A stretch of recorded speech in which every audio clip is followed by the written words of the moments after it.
Three, two, and one. What's going on, everybody? It's your boy Will, and I'm here to give my review for My Hero Academia: Heroes Rising. This is the second My Hero Academia anime movie to come out in the US, and I finally got a chance to see one in theaters, and it was actually pretty damn cool.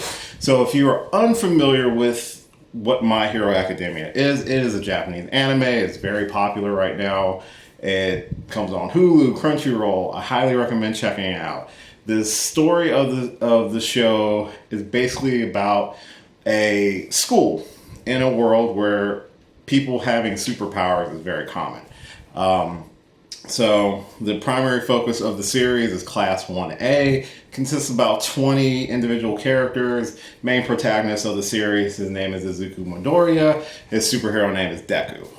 He is originally a quirkless kid who was gifted the power of One for All from the superhero known as All Might, and has become a successor. And this anime basically follows his progression as a hero, and basically the story of how he becomes the greatest hero of all time.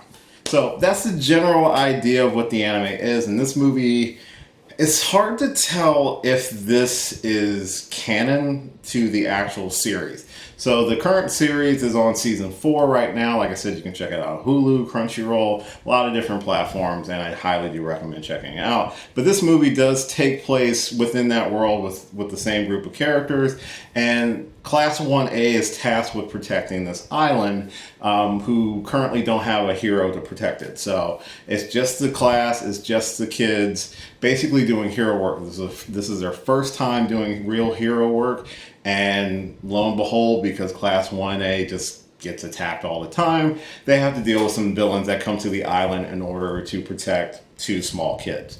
So that's the basics of the movie. I will say it was really fun watching this on the big screen. I didn't get a chance to see the previous movie, Two Heroes, on screen, but I was lucky enough to go see it tonight, and also lucky enough to see the actual Japanese version. It was the only one showing. I like the dub version of the series. I think the voice actors do a fantastic job. I'm just a little partial to the sub for some reason. The movie actually has a really good story, and it really allows the students to really stand out on their own, and everyone gets a chance to shine. There's not one person I feel like really doesn't get a chance to do anything, except for like one or two characters because they don't really have great quirks, but they're still good characters, and you really, if you've seen the series before, you're really invested in these characters, and you really feel the level of danger that they are in, even though most likely it's assumed that they're all going to survive with no problem. Going into this movie, I really didn't feel like it was going to be bad.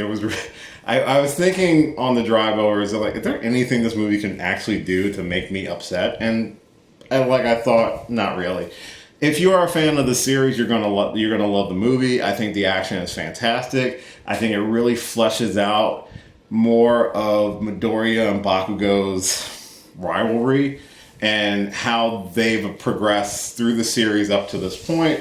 The villain of the movie, his name is Nine. He can use multiple quirks, and he is very terrifying. You understand what he's trying to do, but he's really just a villain. His minions are not just pawns. They really believe in his vision, and they're willing to go all out to help him achieve his vision.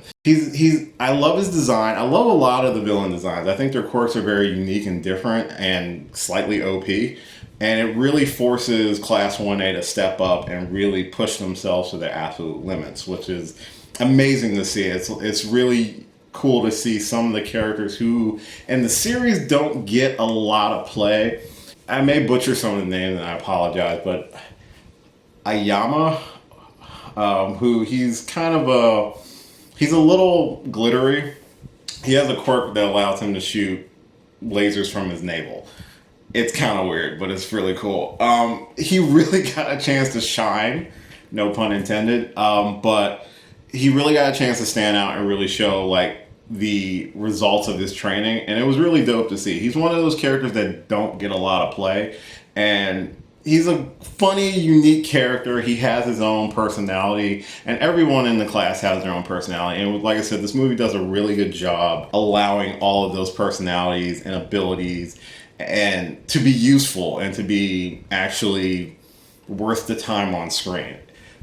What I like most about My Hero Academia is that it's similar to some other animes like Naruto. You have a huge cast, which sometimes can be a hindrance if not handled properly. And I really think the creators of the show really handle it properly. They allow you as a viewer to really pick which character you gravitate towards. And it may not be the protagonist. I personally do like Deku. I think he's a great protagonist. He uses his abilities very well. He's very intelligent, very smart.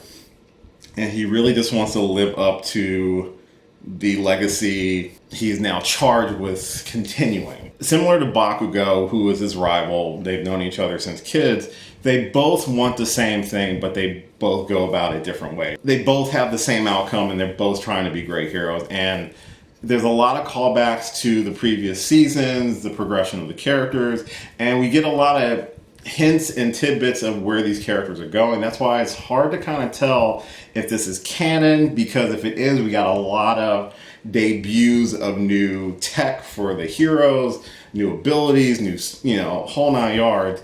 And also, like I said, there's a game-changing thing that occurs in the movie that I feel like had to be slightly, I don't want to say retcon, but it's a game changer. It's a really big thing. So I will take this one moment to give a slight spoiler for the movie. So spoiler alert will pop up on screen now. At the end of the movie, the final fight between Midoriya, Bakugo, and Nine, Midoriya transfers One for All to Bakugo, which is pretty huge because the ability of One for All it's very similar to the Avatar state from Avatar: The Last Airbender, where it's a power that's cultivated over time and is transferred to multiple people. The difference with One for All is that the user has the ability to choose who to transfer to it.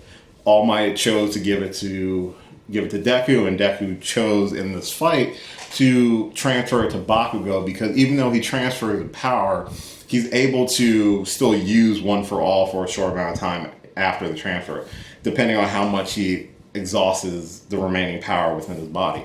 So it was the only way to beat the villain, so you had two users of One for All basically going all out. And when it's believed that Midoriya no longer has One for all of a sudden One for All kind of comes back.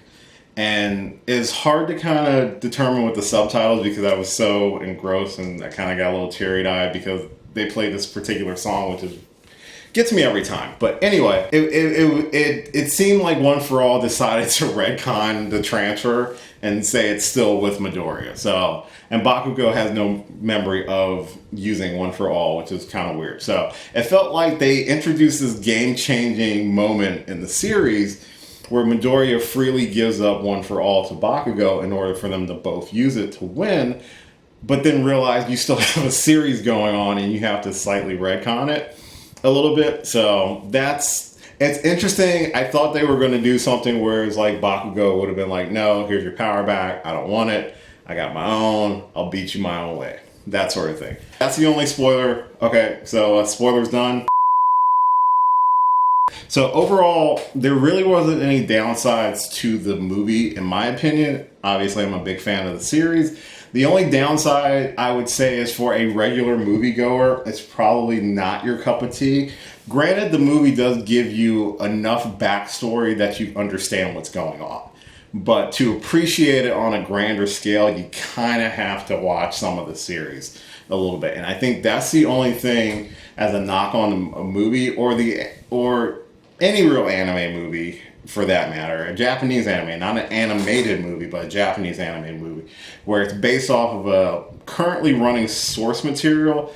If you're not really engrossed in it, it might not be your cup of tea. That's my only, what I would say negative about the movie is that it's not going to be for everyone. I think it's an amazing series, and I think it's a really good entry series for anyone who's looking to get into anime. I think it has a lot of good qualities to it. It's great action, great characters, great comedy, really heartfelt story, great music. And it's an anime that allows you to really invest in characters, and I think the movie is just another complement to that series as a whole. But overall, My Hero Academia, Heroes Rising, I think is a great movie. It's a great addition to the series. If you're a fan of My Hero Academia, this is just going to make you love it even more. If you're not really big into anime, or particularly this series, you might not like it, or it might just be lost on you. So I recommend seeing it as a fan, or if you are interested in anime, it's a good series to pick up and start watching. They've got them all on Hulu, Crunchyroll, wherever. Everybody's got Hulu at this point. That's my quick review with a little spoiler in between for My Hero Academia Heroes Rising. Have you seen it? What did you think about it? Please comment down below, let me know. As always, thank you so much for watching this and all of my videos. I really appreciate it. This is really just a hobby to keep my sanity. Comment down below, let me know your thoughts. You can follow the channel on Twitter at DGeekWill. I post updates there and other movie stuff. So feel free to subscribe to that. Subscribe to the channel, like, share it with your friends and family, or whoever. I think I'm an okay looking guy, so if you just watch it and you like my voice, that's totally fine too. Till next time, everybody, thank you so much for watching, and I will catch you later. Hey, thanks so much for watching this video, and you made it all the way to the end. Aren't you special? If you did like this video, if you don't mind, give me a thumbs up on the description. As well, if you click on my face right over here, you can actually subscribe to the channel for more videos. And if you've got a few minutes, why don't you check out a video or two that are floating on the side right here.